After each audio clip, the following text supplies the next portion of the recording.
ही कहाणी आपल्या प्रत्येकीची आहे. तुझ्या माझ्यासारख्या प्रत्येक स्त्रीची. उगवणाऱ्या सूर्याआधीच घरामध्ये तिच्या अस्तित्वाची प्रभा पसरते. अशी प्रभा जी मावळलेल्या सूर्यानंतरही कायम राहते. सूर्यास्त होत राहतो, पण तो बाहेर. तुमच्या माझ्यासारख्या प्रत्येकीच्या अस्तित्वामुळे घरामध्ये कधीही सूर्यास्त होत नाही. ती प्रत्येकासाठीच आनंदाने कायमच राबत होती आणि पुढेही राबत राहील. मनात विचारांची आक्रमणं चालू असतात तिच्या, पण तरीही ती फक्त आणि फक्त काम करत राहते.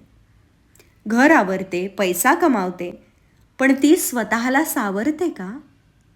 मी कोण आहे आणि मला काय हवंय अशा विचारांना ती स्वतःला स्पर्श देखील करू देत नाही. का?